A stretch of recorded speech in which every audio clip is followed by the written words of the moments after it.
Vous pouvez nous dire pourquoi les États-Unis sont le plus grand pays du monde? L'égalité des chances et la diversité. Lewis?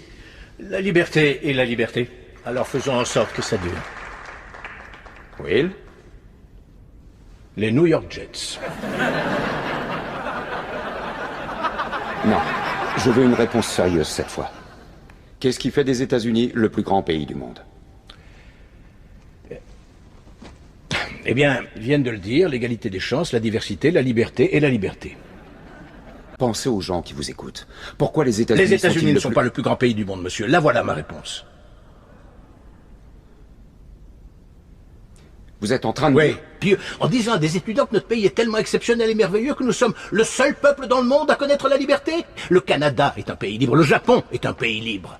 L'Angleterre, la France, l'Italie, l'Allemagne, l'Espagne, l'Australie et la Belgique sont des pays libres. Parmi les 207 États souverains qu'il y a dans le monde, 180 d'entre eux sont des pays libres. Enchaînons. Et toi, la fille à papa, écoute, juste au cas où tu t'aventurerais accidentellement dans un bureau de vote, il y a certaines choses qu'il vaut mieux que tu comprennes. Par exemple, qu'il n'y a absolument aucune preuve qui atteste que les États-Unis sont le plus grand pays du monde. Nous sommes 7e en ce qui concerne le taux d'alphabétisation, 27e en maths, 22e en sciences, 49e en espérance de vie, 178e en mortalité infantile, 4e en force de travail, 3e en revenu médian des ménages et 4e en exportation. Nous sommes premiers dans seulement 3 catégories. La proportion de citoyens incarcérés par habitant, le nombre d'adultes qui croient que les anges existent et les dépenses militaires qui sont plus élevées que celles de 26 pays suivants cumulés, dont 25 sont nos alliés. Alors bien sûr, rien de tout ça n'est la faute d'une jeune étudiante en journalisme. Mais ça montre malgré tout de manière flagrante que tu fais partie de la pire génération qui a jamais vu le jour dans toute l'histoire de ce pays. Si tu me demandes ce qui fait des États-Unis le plus grand pays du monde, la question est tellement conne que je n'ai aucune réponse. Yosemite?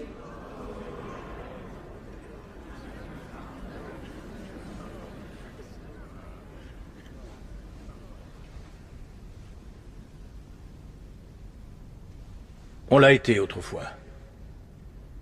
On luttait pour des causes justes.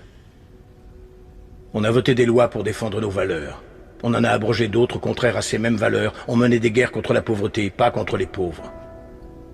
On n'hésitait pas à se sacrifier et à épauler nos voisins. On joignait le geste à la parole et on ne se montrait jamais orgueilleux. On a bâti de grandes et belles choses, inventé des technologies que personne n'aurait cru concevables. On a exploré l'univers, guéri des maladies incurables, donné naissance aux plus grands artistes et à la plus grande puissance économique du monde.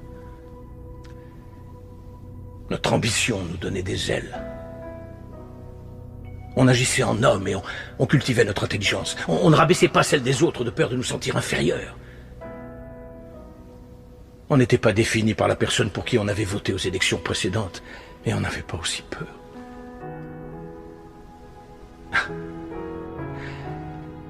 On était capable d'être et de faire toutes ces choses parce qu'on était informés. Par de grands hommes, des hommes respectés. La première étape dans la résolution d'un problème est de reconnaître qu'il y en a un. Qu'on le veuille ou non, les États-Unis ne sont plus le plus grand pays du monde.